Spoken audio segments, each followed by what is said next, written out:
What's going on, YouTube? So behind me I have that 2015 F-150. This truck is getting a rack and pinion today, and I'm going to walk y'all through how to do the rack and pinion. I'm also going to walk y'all through how to do the programming on how to you know, you got to reprogram these new electronic power steering modules. So we're going to go through all of that today. Please stay tuned. If you know someone who has a truck like this, send them the video. Please like, subscribe. And leave comments if you guys have any questions. Let's get started on this, and I'll kind of walk y'all through it. Let's go. Okay, guys. So first things first. You're obviously gonna want to get the truck jacked up. I got it on jack stands right now. I've already obviously done it. Don't mind the chair here. I was checking fuses on something. No worries. But yeah, want to get the truck jacked up on jack stands in a nice safe position so that you can obviously remove wheels and get your rack and pinion off. After you have the truck jacked up and on jack stands, you are going to want to come to the truck. I'm gonna show you this from, you know, kind of start to finish. So make sure your key is on position, not running key on, engine off. We're going to take our, you need a special Forscan adapter. This is the one I'm using. I got this on Amazon. It's a ELM something. I can't remember the whole name, but you can get these on Amazon, guys. Pretty cheap, not too expensive, and they work great with Forscan. So you're gonna connect it to the truck, and then you are gonna connect it to the computer. Come on, okay. So now that we are connected onto the computer, guys, you are gonna go to Forscan. Where is Forscan? What do I have Forscan? Right here. So it's this blue emblem right here. I don't know if you guys can see that, if it's focusing worth a fuck. It's that blue icon. You're gonna open Forscan. Give it a second to open up here. Okay, so as soon as you open Forscan, you're gonna get a blank, you know, screen here. And down in the bottom left-hand corner, guys, there is a little connect icon right here. It's like, it looks like a plug that you would plug into the wall. This is connected. The one to the right of it is disconnected. You want to hit the one that says connect to vehicle. You're going to get a message that says, please make sure the following initial conditions are met. Ignition is key on, yes. HS can switch. Okay, this OBD2 adapter is called the ELM 327. Make sure it is in the HS cam position, vehicle not moving. Okay, so mine right now is in the, where'd it go? Mine is in the MS position right now. So we want to flip, before we connect, flip it to the HS, and then we're gonna go back to the computer, hit OK. Okay, so I've already hooked up to this truck twice now, but when you get when you get this, you're not gonna see this because obviously if you've never used this program, you're not gonna have a loaded profile. So you can hit no, or I mean, you're not gonna hit anything because you're not gonna see this. But right now, what Forscan is doing is it's finding all the modules. Okay, we're finding modules, and I think right now, I think I'm good to go ahead and flip my, well, no, okay. So right here at the bottom, I don't know if you can see that, it still says reading vehicle info. Can you guys see that? Anyways, right now it's just pulling up modules here. This vehicle may contain. Okay, so you're gonna get a message. Okay, it's gonna say this vehicle may contain M-scan modules. Does your ELM adapter have HS/MS CAN switch? Mine does. That's the switch that you just saw me switch from MS to HS. So you're gonna hit, if you have the same one, you're gonna hit yes. I do have the HS/MS CAN switch, yes. Now at this time, they want you to go ahead and flip it back to the MS. Okay, and that is going to be done like so, like that. So now that we are in MS, you're going to go to OK, and it is still going to populate. You're down in the left hand corner, it still says reading of vehicle info. Okay, and right now what it's doing is it's pulling up all the modules this truck has. the TCM, the TCCM, the occupant constraint service module, ABS lock, the ABS module, you know, all the modules this truck comes with. That's what it's loading. Now, as you can see here, we are looking for the PSCM, Power Steering Control Module. Now, it's going to say, would you like to save this? This message just popped up. Would you like to save this profile for this vehicle? We can go ahead and say yes. Okay. And then you want to come over to the left side of the screen. Now, keep in mind, guys, we have not removed the rack yet. You were supposed to do this prior to removing the rack. This blue computer chip right here to the left, I don't know if you can see that very well, and I'm sorry, says configuration and programming. Now, when you hit that, you are going to see all of these modules, and they're going to say as built format. Some of them won't. So once you get all your modules pulled up, guys, you're going to click on the, where'd it go? PSCM. That stands for Power Steering Control Module. And you want to click on the one that says as built format. Okay? After you've got it selected right here, you're going to come down to the bottom left hand screen. And you're going to hit this blue play button. And what that's going to do is it's going to open up the module. So I'm going to click, and I think, what does it say when you hover over it? It says run service procedure. So you're going to hit that blue play button icon. And it says changing configuration is potentially not safe, yada, yada, yada. You're going to go ahead and hit OK. Okay, guys, this is the written format. This is the written as-built format that is loaded into the current old rack and pinion. You need to take a picture of this with your phone, and you will need it for later. So when you get to this step, you can pause the video or whatever you got to do. Take a picture of this information. You will need it. Okay? So once this is done, guys, once you've taken a picture of this information, you can come back down here. You're going to see a blue stop icon now. It says stop service procedure.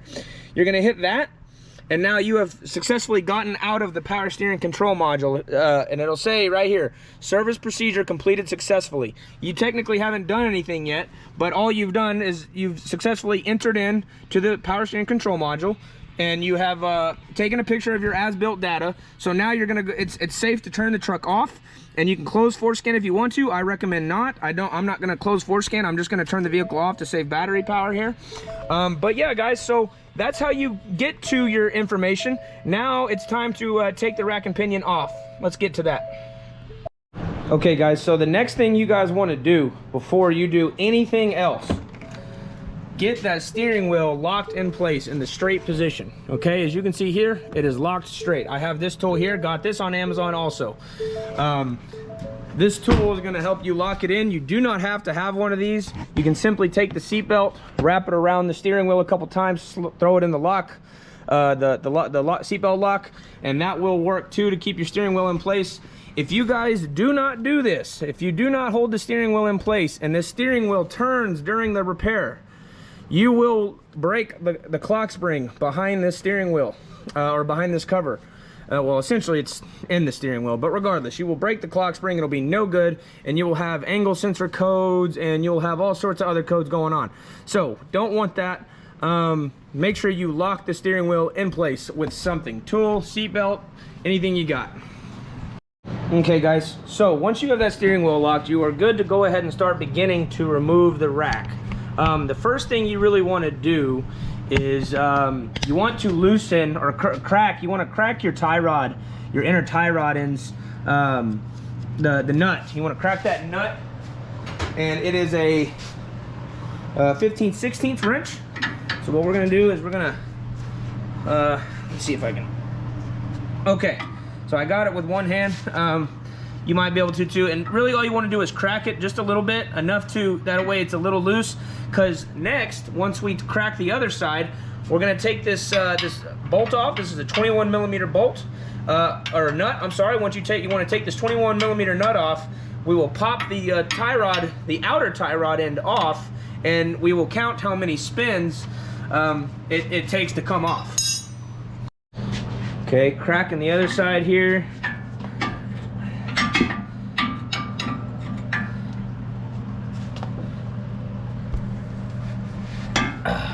All right, so we've got this side cracked now.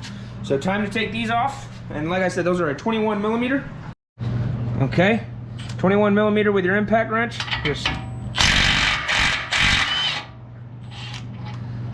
that one's off. Slide over here to your other side. Bam. Got that one off. All right, guys, so once you have both your nuts off, sorry, I had to get some light in here. I know it's probably hard for y'all to see, and trying to film this and see it at the same time is kind of hard, but okay. So you got your nuts off. Now you're gonna take about a little sledge. This is a 4-pound, you could probably use a 3.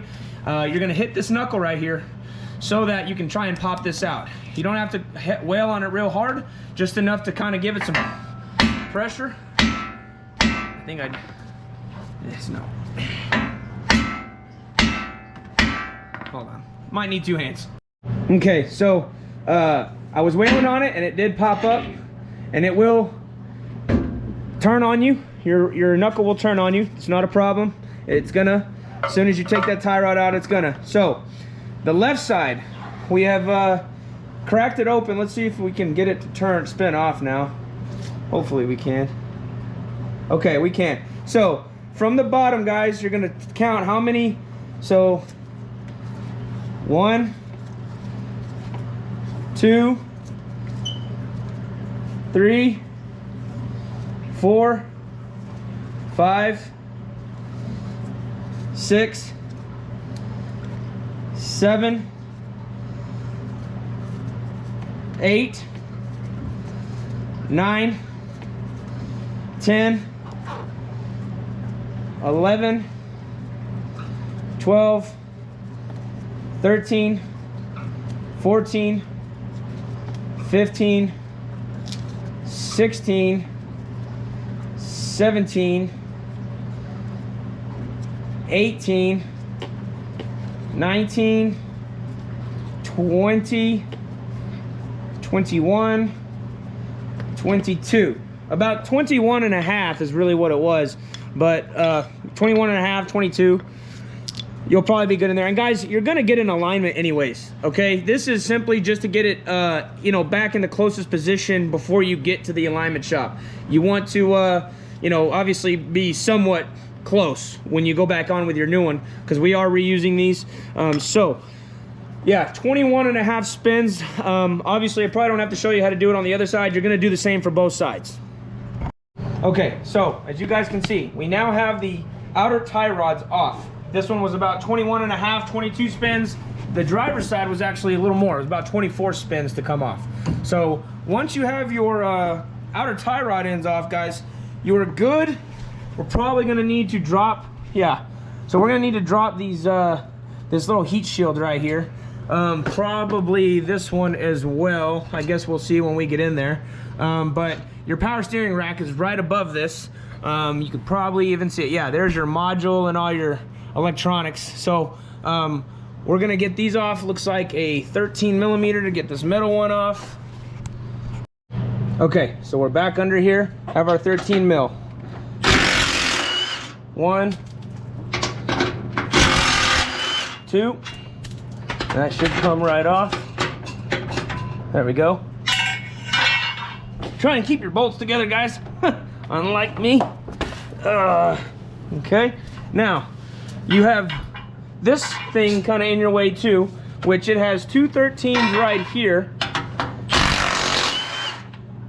1, 2.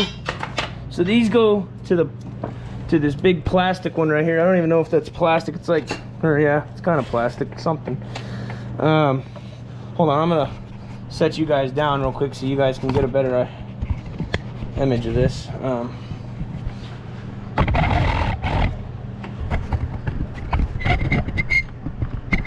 And then you have 2 8s in the back of it. One right there, and then one right there. Can you see that? One right there, and then that one. 2 8 mils. Take that off.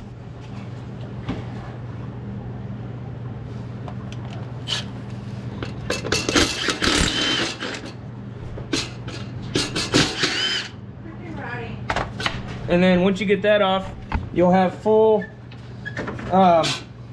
exposure to your rack and pinion. Excuse my wife for talking in my video like she always does. Okay guys, you're gonna have these two big connectors going into your rack and pinion. You need to, this one's already slid out. I guess someone's been in here already. You're going to disconnect these big connectors, and you may, if you can't really muscle it off like I just did, you may need a pocket screwdriver to kind of get in there and lift that tab up.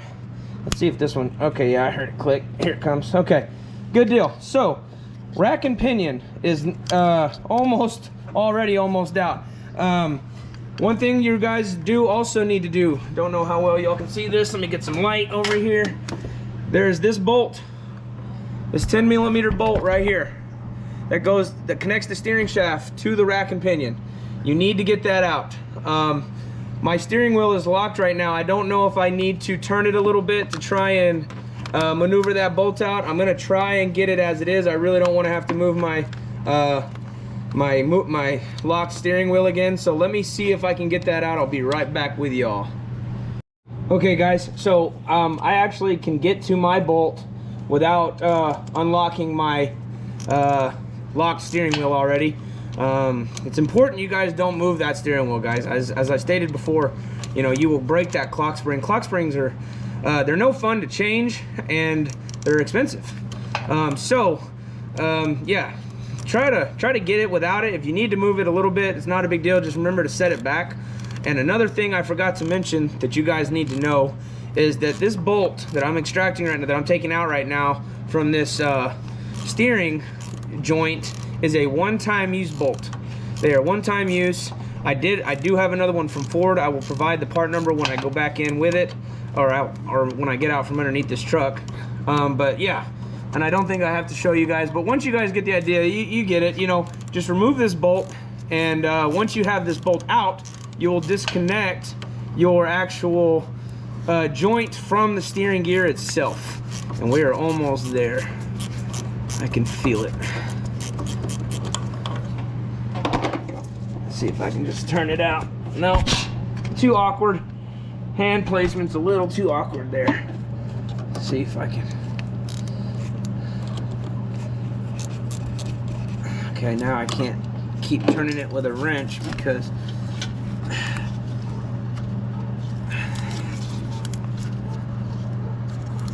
well, golly, I had to switch hands, guys, not with the camera, but you can get it with your left hand. So once you have that bolt out, okay, you are going to simply lift up on your joint and disconnect it. And it will hang there. Let it. It's not going anywhere. This is fine. Like I said, just do not let that steering wheel move. If you tied it up, you should be all right. Now that is disconnected, guys, the only thing you have left, okay, is where are they? So one right here. This is a 24mm bolt, and you have one right here. And if I'm not mistaken, you should not. I don't believe you need to hold back up because it threads into the rack itself, it looks like. So once you take your 24mm socket, where's my impact at? Oh, it's right here. Get it on your impact. Let me switch sockets real quick. Okay. Now, oh, I lied. Not 24. It's a 21. Sorry about that. So 21mm socket, and there it is. And guys, I have the these are also one-time use bolts. You are gonna replace these with new ones. I've heard guys, you know, they reuse these and put blue Loctite on them. If you buy new ones, the blue Loctite comes on the bolt already, and I just recommend going on with new ones, especially since that's what Ford calls for. Okay, and you've got a long one like this, and then you're gonna have a shorter one. I'll show you. The shorter one's gonna be on the passenger side of the truck, and okay, so that's weird. I'm learning this as I go as well. This is a 24 millimeter, not a 21. The driver's side bolt is a 21, and the passenger side bolt is a 24. Yep. Okay. So let's put the 24 back on the impact here, and we'll go. I might have to put you guys down again. Got to support the rack so I can.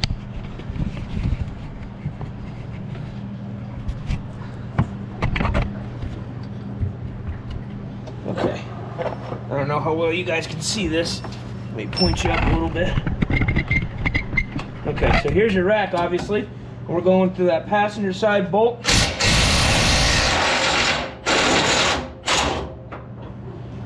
All right. Okay. So, rack is, oh, there went my light. Okay, so the rack is technically free now. The only thing kind of keeping you is the arms here. And let's see how we can maneuver this out here.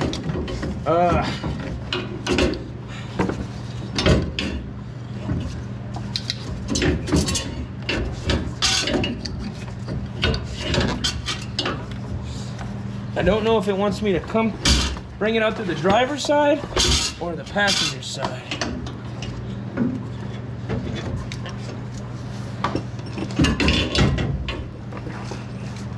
Okay.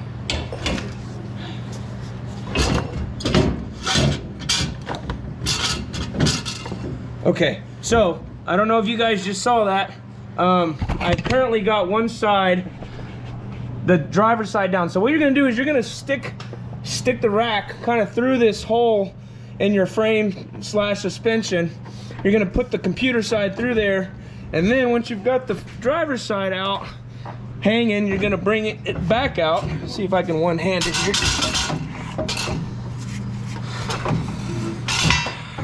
Little foot action. Hold on.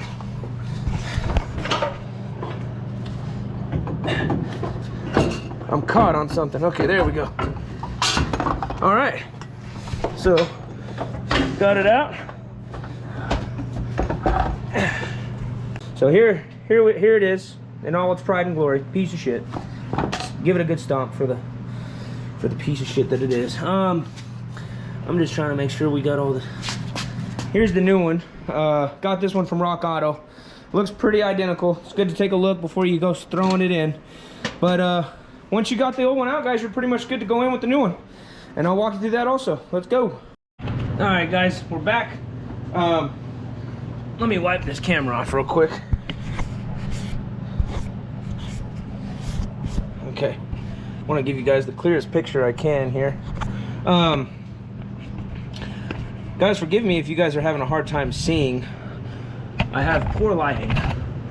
It looks bright now, but it's really kind of not. All right, so going in with the new rack.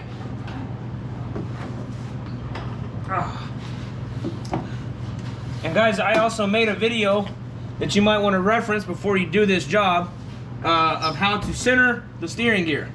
This one is centered. I've already centered it. So obviously not going to show you that in this video, but you can go to my other video that I've uploaded on my channel and view it there. So we had to stick this way in here. Okay guys, so as you can see, got the new one in. It's kind of a bitch to get it finagled in here with the, you know, the gear, the input shaft here to the steering gear and the computer here. Try not to damage it, rotate it, fuck it, do all the stupid shit you gotta do. Let me show you these new bolts that you gotta put in here. Give you the part numbers in case you guys want to change them. Like I said, I think it's best. So, the small 10 millimeter that goes into the steering gear, or the input shaft, I'm sorry. Here is that part number if you want to pause, do whatever you got to do to get that one. And then the new mounting bolts for the steering rack are right here. They're going to be the two W71, W716638, and the 9. I think that's the only number that changes is the 8 and the 9 in the part number. So take a quick snapshot of that, and that's the part number for those. All right, guys, and the longer bolt, those two bolts that I just showed you, one's longer than the other. The longer one is actually going to go on the driver's side. I think I said that already, but just to remind you guys, the longer one goes on the driver's side. We're gonna get this. Okay, so our mounting hole is in line.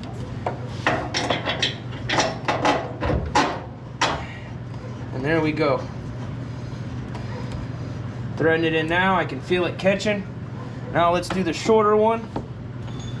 Shorter one is the bigger. It's shorter length and size, but it's a bigger bolt head. It's 24 millimeter. Put that one in.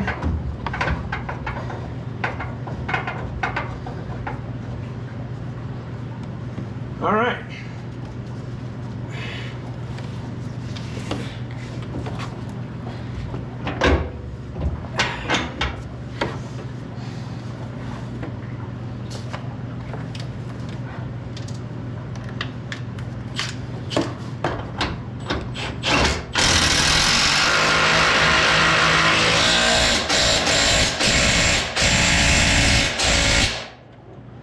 That one's pretty tight.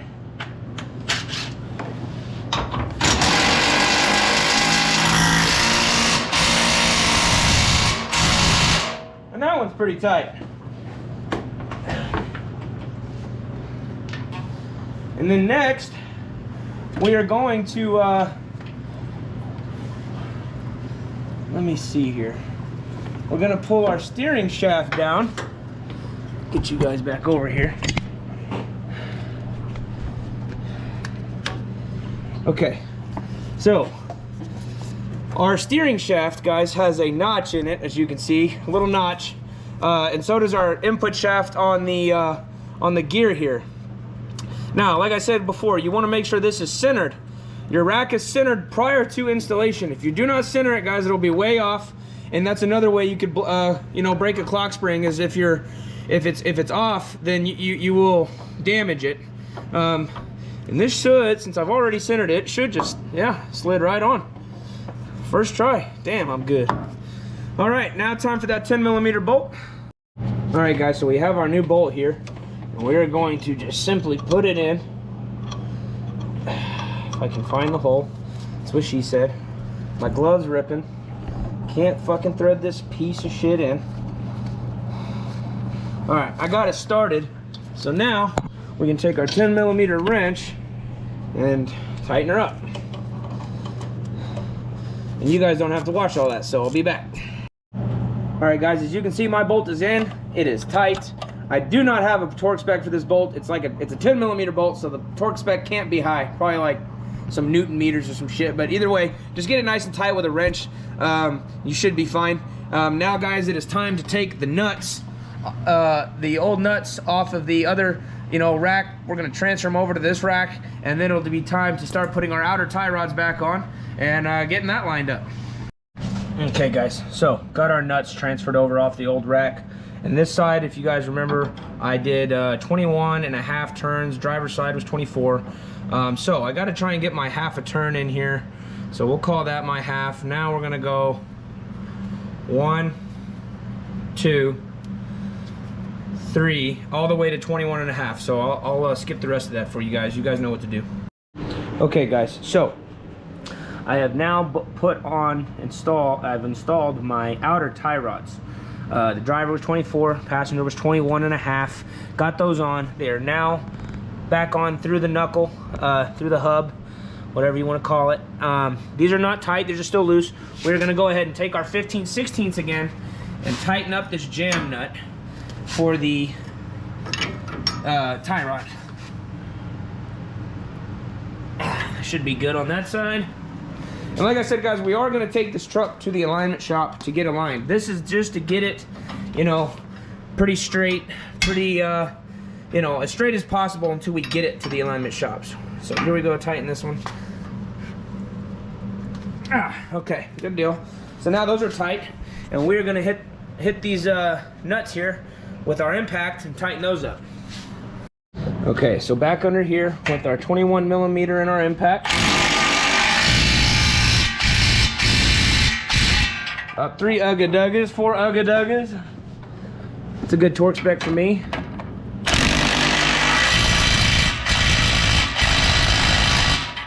Call it good. All right, guys, we're moving right along. Now we can go ahead and plug our new rack in with the electrical connectors. Push it till you hear it click. You probably didn't hear it click because the paint is, you know, hindering it from kind of sliding well, but it did click. I watched it. And then this one, this is a big bitch, ain't it? Oh, fuck. Ah. Golly, don't make it easy. I think that one clicked too. I think we're good. And then you push this red tab back down. Someone left it off, or left it on, done, and I think I know why. Because it's a fucking piece of shit. Alright, well, it's plugged in. We'll deal with that in a minute. Now we are going to reinstall those heat shields that we took off here. I don't know, it's not really a heat shield, it's a shield for that other shield, if you will. Just shields on top of shields. If you remember, these are 13s. We got those on.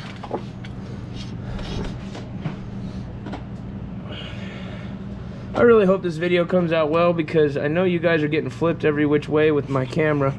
But anyways, tighten these 2 bolts up. Okay guys, now that we have it all pretty much done up, you know, it's all hooked up electrically, steering's connected, this little shield's back on. I'm gonna leave the other 2 off for now, and I'm gonna walk y'all through the uploading the information on the new module here, because I want to have access to this just in case I need it, if you know, something doesn't program correctly or something like that. But regardless, I'm gonna leave this exposed real quick, and I'm gonna take you back inside the truck. Now that the new rack is on, everything's, you know, bolted up and tight, you are okay to go ahead and remove your steering wheel lock.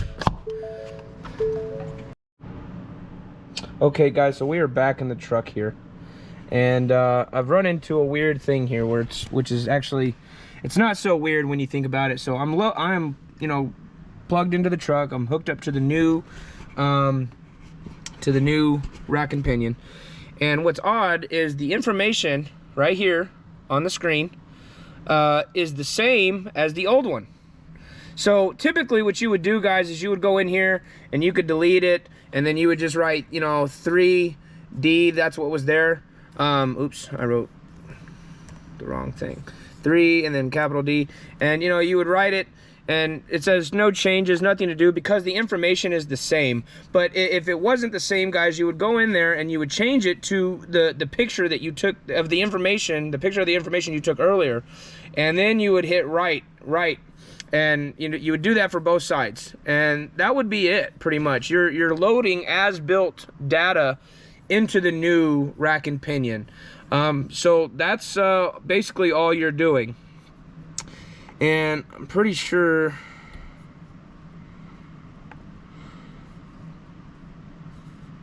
it's I'm gonna go to save all down here, guys. So down here you'll see the button. See how you can see that? Save all, and it's gonna come up with this, and you're gonna hit, if we want to save it to, what do we want to save it to? We can save it to Forscan, I guess. As built data, yeah, file name. Okay, so it's got the VIN attached to the file name, that's fine. So we'll hit OK, and operations completed successfully. And guys, I don't believe you have to hit the save all. It's been a while since I've done this, but you definitely, you know, I don't believe you have to hit save all. The program, the information is all right here. It's already logged into the new rack and pinion. So the next thing to do would be to you know, start it up, or well, we'll put the wheels and tires back on, start it up, and go see if we have power steering. Hey guys, so here's initial startup. Tire pressure low. Okay.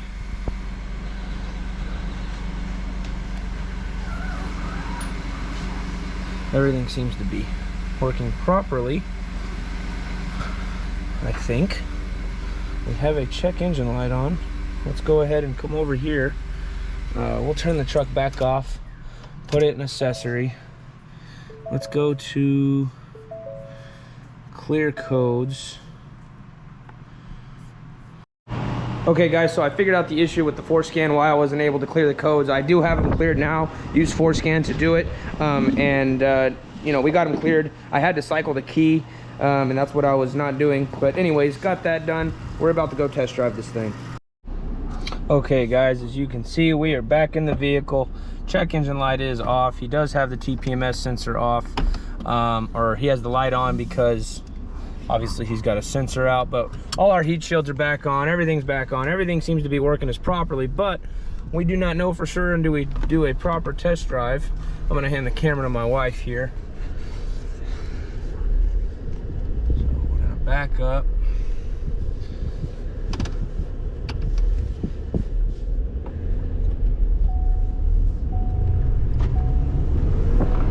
Boosted launch. Just joking. Okay, so if you guys can probably notice, that is one finger. That is one finger turning the wheel. And obviously before, guys, this was way harder to steer because of the power steering gear failure, but it just didn't want to steer damn near anywhere at all. I'm surprised the guy drove it to me like that. It was, like I said, pretty hard to steer. Let's try the pinky. Oh yeah. Oh yeah. Again. Whoo. All right, well, I'd say she's good. So guys, we are done. Truck drove great, as you guys saw. Did the finger, did the pinky. No, you know, no hard steering whatsoever, which obviously when it came in, like I said earlier, it came in completely failed. It was hard as shit to turn. So it's good now. And I want to apologize. I'm sorry I wasn't able to show you guys more with Forscan. I was hoping to really, you know, get you guys more involved, like show you how to, you know, write it. But it seems like this, you know, this rack and pinion probably came off another XLT Ford F-150, and obviously Cardone which is who I bought it off Rock Auto, but Cardone is the company who made it. I think Cardone probably already had it programmed, but I don't know. I have the instructions right here. And it says that will need to be reprogrammed. So I don't know. It's weird. But I tried to program it, as you guys saw, and it already had the same information that the last one had. And so don't think you're going to run into that every time. You probably will not. You will probably need to reprogram them. I would say 7, 8, 9 times out of 10. But this one had the same exact info as the one that I pulled off, so that was kind of a blessing in disguise. But definitely wished I could have showed you guys more on how to do that. But like I said, I think you guys get the point. But as you guys saw, this is not a real hard job. You can do it in your driveway. You can do it at your house. You don't. This customer brought me this truck because Ford wanted like $4,200 to do this rack and pinion and reprogram it. That's what they wanted. And then on top of that, they tell the customer, they tell this kid that the rack and pinion is on national back order. So you can't even get it right now through Ford. It's a pain in the dick. But anyways, guys, please subscribe to the channel. I'm trying to grow this channel as big as I can. I've got all makes and models coming. Lots of work coming in. AC jobs, front end jobs, you name it, it's coming. So like, subscribe, drop a comment if you have any questions, and please do not hesitate to ask. You know, I'm learning as I go too. A lot of this is a big learning curve, so don't hesitate to ask. Ask me anything you can. And like I said, guys, go drop a subscribe, go drop a follow on the channel. Trying to grow it as much as I can. Alrighty, appreciate the love, appreciate you watching, and Dukes Diesel's out, baby. Till next time.